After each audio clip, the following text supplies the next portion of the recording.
Joseph! Joseph! Hoy! Lalaki din po nga na mukhang ibornal! Ano ba yun? Matutulog yung tao eh. Natutulog? Pwes, wala akong pakialam.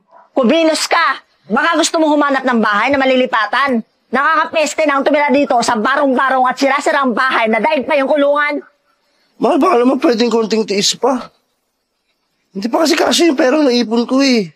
Para sa bagong bahay na pwede natin lipatan gaya ng gusto mo. Punyeta ka naman pala eh. Ilang beses mo na yan sinasabi sa akin, tanga ka. Baka mamaya, maula ka pang mawala sa mundo kaysa makalipat tayo sa bagong bahay. Alam mong problema sa'yo? Pangit ka na, wala ka pang kwenta. Ka ba ganyan sa akin? Mahal mo ba talaga ako? Mahal? Mahalin mo yung mukha mo. Buti nga pinagtsatsagaan pa kitang bobo ka. Buti nga sana kung pangit ka lang. Kaso, mahirap ka pa, kaya itong buhay ko, nakakapunyeta na. Makaalis na nga.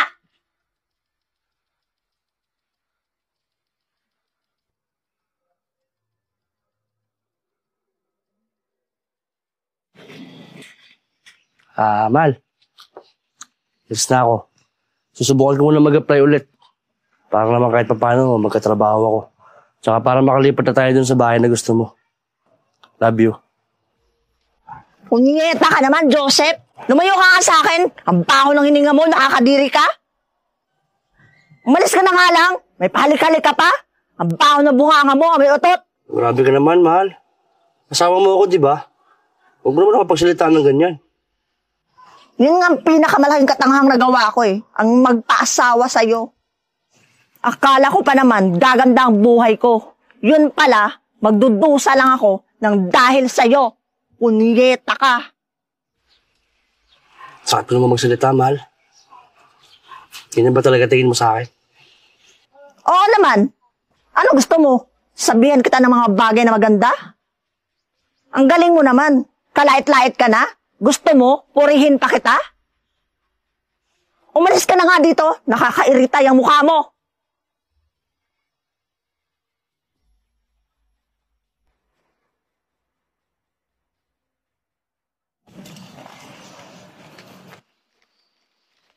Uy, friend, buti naman naisipan mo akong bisitahin dito. Alam mo, friend, stress na ako sa asawa ko mukhang bunot na panot. Ni walang kaplano-plano sa buhay, ni hindi man lang ako mabila ng lupa't bahay. Grabe ka naman. Huwag ka naman ganyan sa asawa mo, friend. Alalahanin mo, asawa mo si Joseph, at hindi maganda na pinagsasalitaan mo siya ng ganyan. Nakakainis kasi. Ilang beses na niyan sinabi sa akin na bibili kami ng sarili naming bahay. Pero hanggang ngayon, wala pa rin kahit isang dingding. Mas gusto pa nga yata niya mangupahan kami habang buhay. Napakatanga talaga ng taong yun. Teka, may iba ako. Nabili niyo na ba yung bahay na gusto niyo? Oo, nabili na namin yung bahay na pangarap namin. Ang hirap kasing mangupahan. Yun na nga, friend eh. Paulit-ulit ko na lang sinasabi sa bobo kong asawa ang tungkol dyan. Kaya lang, mukhang walang kaplano-plano sa buhay yung asawa kong bugok. Nako friend, mahirap yan. Baka sa susunod na taon, magkaanak na kayo. Mas maganda sana kung sa sarili niyong bahay papalakin yung anak niyo. Pero syempre, pag-usapan niyo muna niyang maayos si Joseph. Huwag mong dadaanin sa init ng ulo. Hay nako, friend. Hihiwalayin ko na talaga siya kapag hindi niya nabili sa akin yung bahay na pinangako niya sa akin sa birthday ko. Huwag niyang subukan. This time, tutuhanin ko na talaga siyang hiwalayan.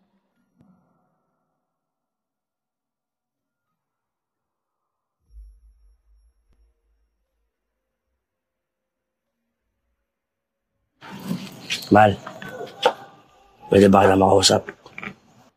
Kung sasabihin mo lang ulit sa akin na hindi mo pa rin ako kayang ialis sa walang kwentang lugar na to, huwag mo na lang ako kausapin. Ayoko makipag-usap sa gaya mong walang pangarap. Mal, sana maintindihan mo. Hindi madali yung bagay na gusto mo. Tsaka dapat lahat pinaplano. Plano? Naririnig mo ba yung sinasabi mo, Joseph? Sa bagay, yung mukha mo, halatang hindi plinano ng magulang mo. Isama mo pa yung bulok na utak mo. Basta ang gusto ko, makaalis na sa walang kwentang bahay na to. Gawin mo lahat ang plano mo. Wala akong pakialam kung paano mo gagawin. Basta gawin mo. Mahal naman. Mahirap pagpadalos-dalos ng desisyon sa panahon ngayon. Lalo na kung tungkol sa mga bagay na ganyan. Bahala ka sa buhay mo. Kung gusto mo mangupahan habang buhay, magsulo ka. O kung gusto mo, doon ka tumira sa kulungan ng kabayo na kamukha mo. Bobo. Nakakainis sa mukha mo. Pakalis na nga.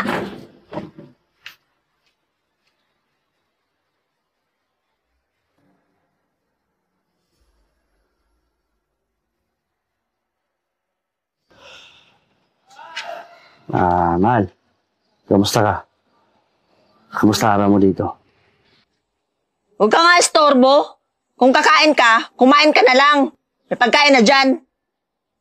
Ganun ba? Sayang naman. May dala pa naman sana akong pagkain para sa ating dalawa. Wala akong ganang kumain, lalo na kung kamukha mo ang kasabay kong kumain. Wala akong pakialam, Joseph. Isaksak mo yan sa baga mo. Lamunin mo hanggang sa dumumi ka ng bato.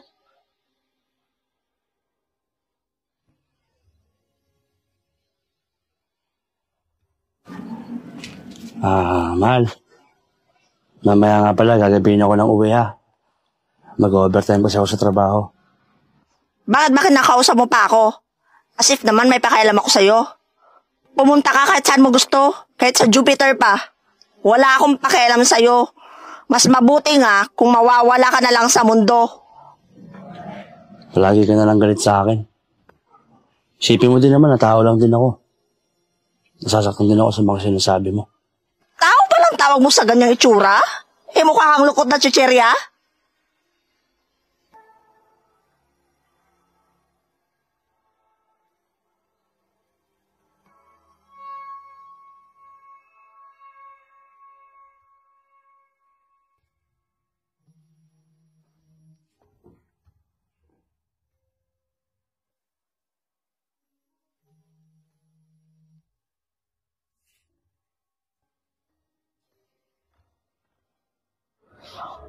Nasaan ka na, Joseph? Hindi mo man lang naalala yung birthday ko. Baka masyado na siyang nasaktan sa mga sinabi ko at nagdesisyon na wag na umuwi sa akin.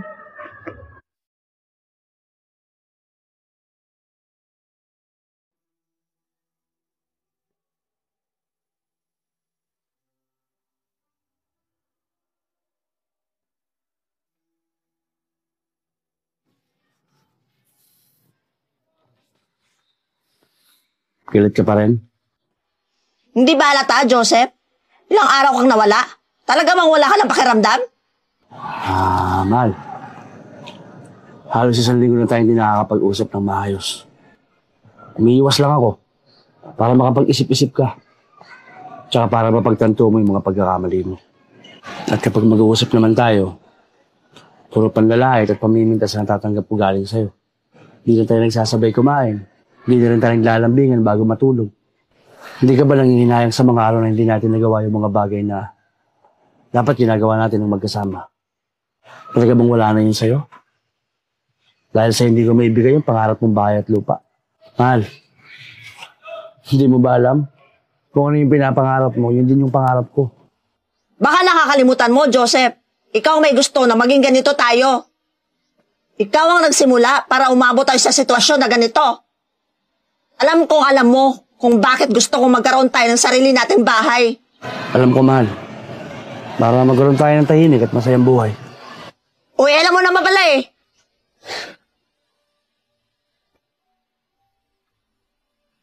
Ano yung nga rito? Alam mo, kahit sobra-sobra yung panlalait at pasasakit na salita yung tatanggap ko galing sa'yo, hindi mo mabago yung pagmamahal at nararamdaman ko para sa'yo. Mamahalin kita hanggang dulo. Dahil ikaw ang dahilan ng mga pangarap ko. Happy birthday, mahal. Pasensya ka na. Hindi lang ang regalo ko para sa'yo.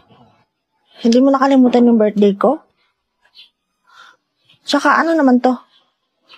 Hindi ko nakakalimutan ang lahat ng tungkol sa'yo, mahal. Yung tungkol dyan sa envelope. Buksan mo. Para makita mo.